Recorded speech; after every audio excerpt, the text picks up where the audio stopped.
Support protests across the eastern U.S. and right here in Miami. Demonstrating for democracy in Venezuela at an event in Doral. And after looking at Helen's path of damage in the Carolinas, the nation has your back. We're not leaving. President Biden visits Florida today. These stories and more coming up on Newsbreak. Hello, South Florida. I'm Julian Lascano. I am Denise Diaz. Today is Thursday, October 3rd, 2024. Live from the Lee Caplin School of Journalism and Media in North Miami, this is Caplin News. Roughly 50,000 longshoremen are picketing at port across the eastern U.S., including here in South Florida. The port strike that's halting the flow of many U.S. imports and exports enters day 3. So far, there's no word of significant progress between the union and the organization that represents the shipping companies. Caplin's Sarah Mercedes shares the effect it could have on your bottom line. Jimmy Carter was president, Star Wars a new release. The last time there was a strike at 14 ports stretching from Maine to Texas. But an impasse between the International Longshoremen's Association and the United States Maritime Alliance now threatens today's consumers and businesses. Over $5 billion of wine comes through those ports every year. 70% of our wine imports, most of our rum and whiskey imports, the bulk of our roasted coffee. Thousands of union members walking out could paralyze operations here at the Port of Miami, especially affecting perishables that are crucial to our local markets. According to the American Farm Bureau, 3 in 4 of the nation's bananas pass through our ports, Miami being a key entry point. Nearly 100% of the cocoa beans are imported through these docks. This strike could significantly disrupt the flow of vital goods and ultimately businesses. About $1.4 billion in ag trade will be impacted on East and Gulf Coast ports each week that this takes place. 318 million of that is ag exports, which impacts our farmers' bottom lines each week. 1.1 billion in ag imports, which impacts our consumers as well. Economists warn ongoing actions could have a multiplying effect. A 2 to 3 day strike will take 2 weeks to clear. A 1 week strike will bring us into November, and then a 2 week strike will bring us into early next year before those containers and ships will be processed. So much on the line if what you need is packed up with no place to go. I'm Sarah Mercedes for Caplin News. Doral's Venezuelan community gathered to express their support of Venezuela's freedom and rejections of Maduro's regime. Caplin News reporter Stephanie Tenia brings us more on Tuesday night's rally. After all, Venezuelans are coming together as part of the global movement Yo Me Sumo. Just 2 months after the disputed elections in Venezuela, they're peacefully protesting, calling for democracy and justice, and speaking out against what they believe is an unfair government under Nicolás Maduro. Hundreds of Venezuelans gather in Doral, standing together with a shared goal of fighting for democracy. For 12 years, Ileana Aquiles have lived in Miami, but her heart aches for Venezuela. While discussing her homeland, she began tearing up, revealing her deep pain for the situation there. Her emotions reflect the heartbreaking stories of fellow Venezuelans, especially the struggles of young people unjustly imprisoned. The fight for freedom continues with a strong commitment from those within Venezuela. Their determination is essential in the ongoing struggle for justice and democracy. The Venezuelans living in the country have shown incredible bravery in their fight against the Maduro regime. They have used the constitutions as their weapon, allowing us the opportunity to speak out and share our stories. Their courage fuels my determination to continue fighting for freedom and rights, reminding us that our struggle is far from over. We must honor their sacrifices and keep pushing for a brighter future for Venezuela. The unity and strength shown reflect the ongoing fight for freedom and justice. The Venezuelan community in Doral remains committed. Their message to the world is one of resilience and hope, as they committed to the fight for a democratic future in Venezuela. With global support, they believe their voice will be eventually lead to the change they long for. Reporting for Caplin News, I'm Stephanie Tenia. 2 former police officers involved in the Breonna Taylor raid have been indicted again.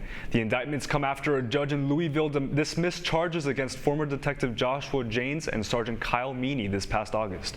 Meany and Janes are accused of knowingly using false information to obtain search warrants.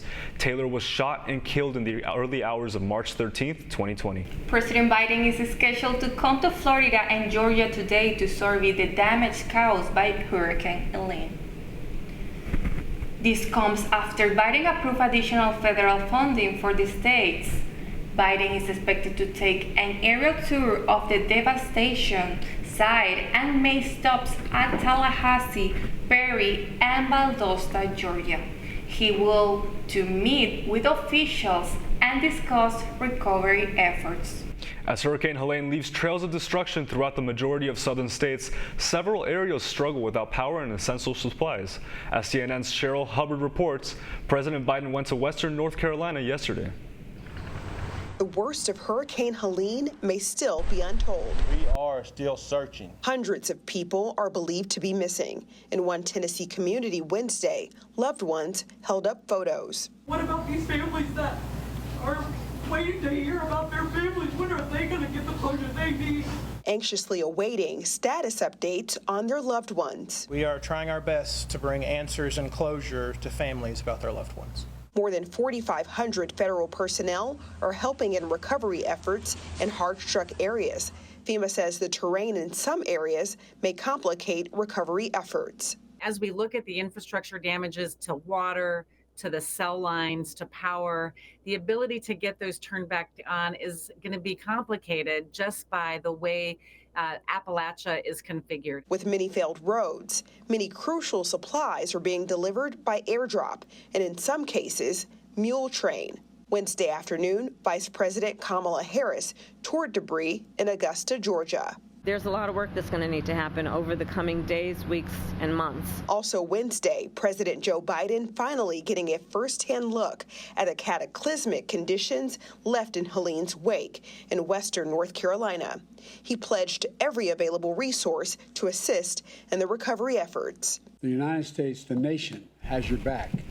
The nation has your back. We're not leaving you back on your feet completely. I'm Cheryl Hubbard reporting. With war raging in Gaza, Aventura hosts the Miss Universe Israeli pageant this week. I had the opportunity to assist this contest and witness their new bureau representative Ophir Corsia.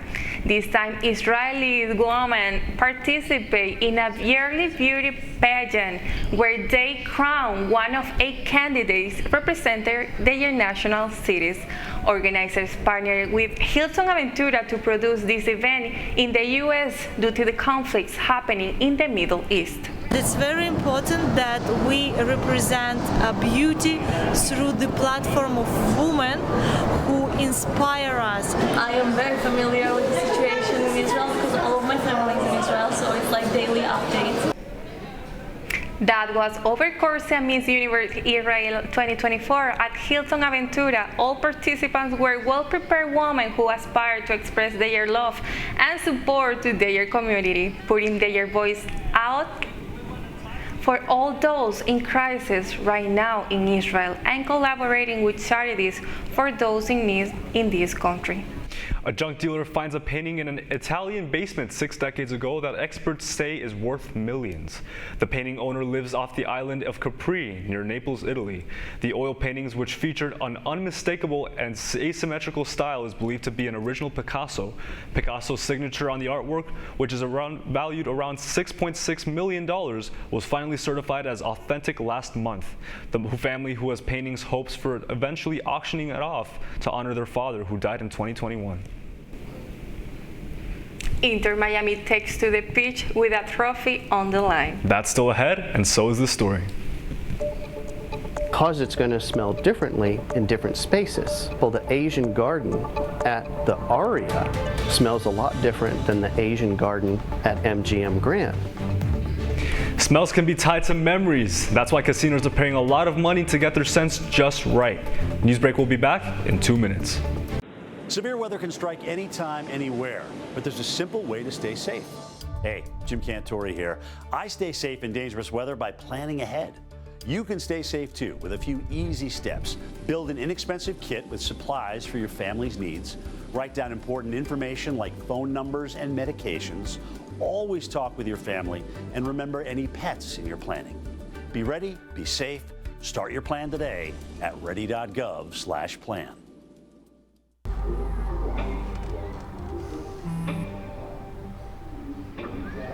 I'm don't know why you're so sad. You've got a roof over your head. You gotta stop with that depression stuff. That's what white people think. You alright? It just feels like it's coming from everywhere. Do you want to talk about it? You can talk to me if you're feeling sad. Whenever you need to talk, I'm here, okay?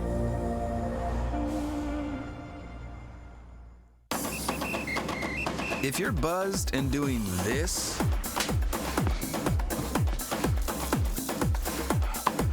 to make yourself feel okay to drive, ZWX.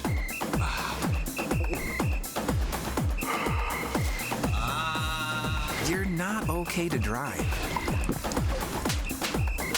YGKLVW. Regular you.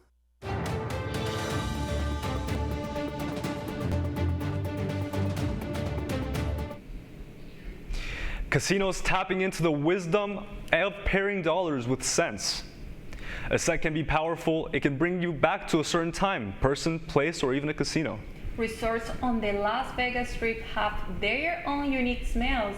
As Molly Minecraft reports, one mess was behind creating a lot of them. From Caesar's Palace, They wanted guests to smell the statue of David with the rose bed of roses that was around him in the main lobby. Mandalay Bay, They originally wanted a coconut with attitude, so we played around with some ginger and clove and cinnamon. To the Wynn. The direction coming down from Mr. Wynn was, I want people to just smell the flowers. Aroma Retail CEO Jim Redding can describe this smell to a T. He says smell completes a resort's design and can even increase profits for casinos. So they'll say, listen, this area is doing really well because it's right off the entrance, so these slot machines are doing great, but those slot machines over there, they're not doing so great, and we'll start scenting over there, 30-40% increase in gameplay. Even though Redding developed this sense, Aroma Retail doesn't currently supply them. That's because you can't copyright or patent the way something smells. Because it's going to smell differently in different spaces. Well, the Asian garden at the Aria smells a lot different than the Asian garden at MGM Grand. Meaning those scents can be bottled up and sold, so your house can smell like your favorite resort on the Strip, which is actually why Aroma Retail started in the first place. Redding says his hotel clients wanted candles that smelled like their lobby, and his wife, Aroma Retail CEO Christina Redding, jumped into action. And I said, well, I can make candles. I couldn't, but I learned.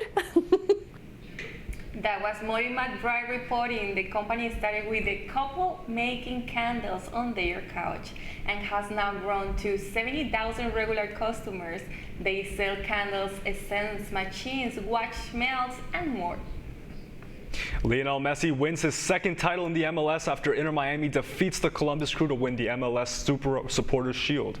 Messi opened the board with 2 goals in the end of the first half, followed by another goal by Luis Suarez early in the second. The final score was Columbus 2, Inter Miami 3.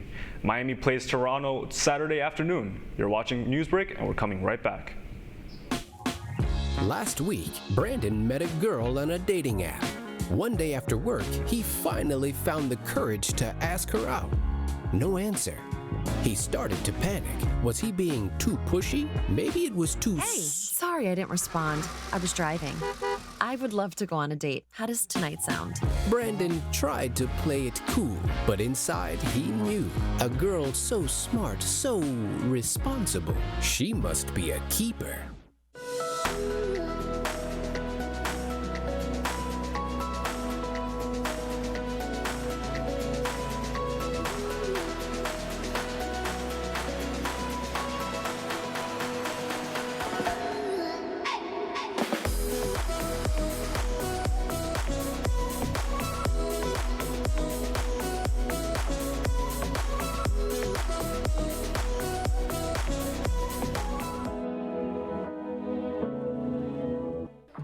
How do you know when you've made the right decision? It's the feeling you get in your gut. The one that tells you what's right or wrong. It's the one that says, sure, I can have a drink. Or the feeling that says, okay, I've been drinking.